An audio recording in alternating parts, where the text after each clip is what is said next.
San Marina, les Galeries Lafayette, Koukaï, Gosport, Gap France. En ce moment, toutes les entreprises françaises semblent s'effondrer autour de nous. La Banque de France a récemment publié un rapport mensuel sur les faillites d'entreprises. Depuis février 2022, il y a eu plus de 42 000 défaillances d'entreprises, soit une augmentation de 51,6% par rapport à l'année précédente. Cependant, cette augmentation, elle est plus considérée comme une régularisation plutôt qu'une explosion, parce que les aides Covid avaient maintenu artificiellement en vie de nombreuses entreprises. La situation s'est donc légèrement rétablie en 2022 et le processus devrait s'accélérer en 2023 et 2024. D'ailleurs, les secteurs qui avaient connu le plus de défaillances avant la crise sont ceux qui ont le plus de défaillances aujourd'hui. De même, ceux qui avaient le moins de problèmes avant la crise du Covid sont ceux qui ont le moins de problèmes aujourd'hui. Mais pour vous parler de tout ça, il faut que je vous raconte une histoire. Bonjour et bienvenue dans cette nouvelle vidéo de Draw My Economy. Comme toujours, si vous n'êtes pas abonné, je vous suggère de le faire et de cliquer sur la cloche pour être prévenu lorsque je sors une nouvelle vidéo. Aujourd'hui, je vais vous parler d'Alban. Alban, qui est central, travaillait à la Banque de France, dans un milieu extrêmement feutré où on pèse le moindre mot et où on demande aux salariés le maximum de calme. À la Banque de France, il est interdit de courir sous peine de poursuite. Bref, Alban est donc à la Banque de France et il vient tout juste de finir un rapport sur les faillites d'entreprises. Et il a découvert que celles-ci ont bondi entre février 2022 et février 2023, plus 51,6%. Mais immédiatement, Alban décide de feutrer un peu son rapport. Il demande à ce que l'on parle avant tout de Mylène. Mylène Micoton, c'est une jeune femme qui a une entreprise de prêt-à-porter. Quels sont vos goûts ? Dans son entreprise, Mylène vendait différents caleçons à un public extrêmement choisi.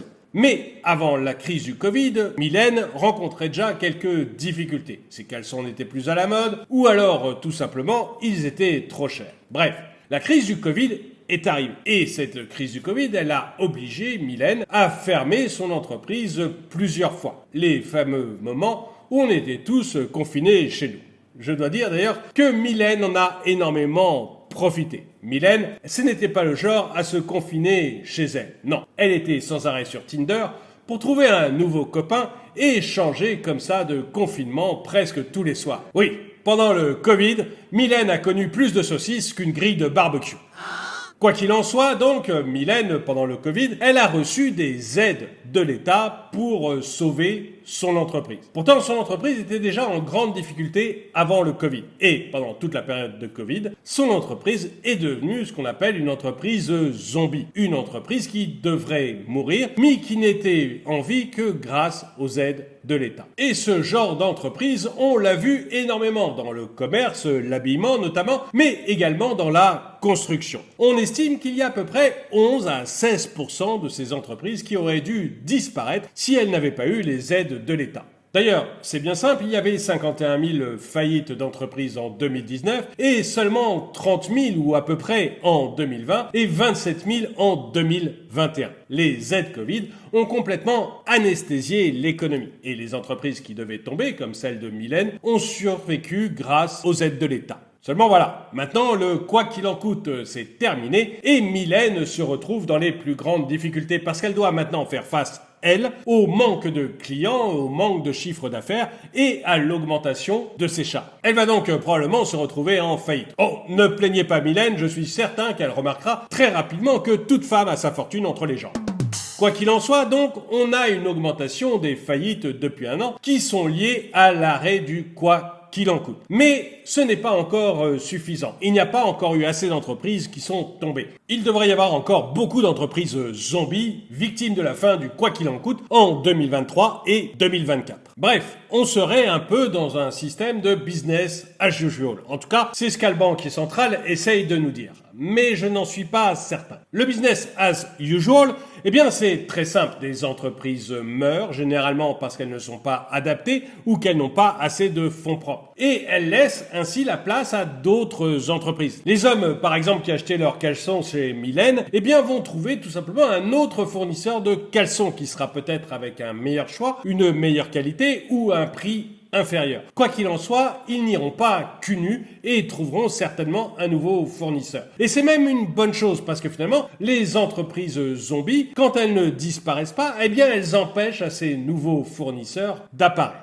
Donc, là-dessus, on est sur du business as usual. Mais il va peut-être y avoir un problème supplémentaire. Un problème très simple. C'est qu'actuellement, on vit une crise économique. Une crise notamment liée à l'inflation et à l'augmentation des prix de l'énergie. Et ça, beaucoup d'entreprises vont avoir du mal à y survivre. Elles vont se retrouver par exemple avec des notes d'électricité qui vont être multipliées par 10, comme les conserveries qui font les cassoulets William Saurin. Ou alors avec une augmentation de leurs matières premières comme le cuivre, le zinc, ou même tout simplement la tomate et le poulet. Et là, elles risquent d'avoir de très grosses difficultés à survivre. Pourtant, ce n'était pas avant la crise des entreprises zombies. C'est juste des entreprises qui se retrouvent confrontées à une difficulté exceptionnelle. Donc, on devrait avoir en 2023 un cumul des entreprises zombies qui s'effondrent et de nouvelles entreprises qui se retrouvent dans de très grandes difficultés à cause de la crise que nous sommes en train de vivre. Et si c'est le cas, eh bien la situation pourrait très largement empirer. Et j'aimerais bien savoir ce qu'il en est pour vous. Est-ce que votre entreprise, celle dans laquelle vous travaillez, est en difficulté? Est-ce que vous voyez autour de vous des entreprises fermées? Et est-ce que c'était des entreprises zombies, c'est-à-dire des entreprises qui de toute façon ne pouvaient pas survivre? Ou est-ce que ce sont des entreprises qui sont confrontées à de nouvelles difficultés comme l'augmentation incroyable des prix de l'énergie? Dites-le moi dans les commentaires.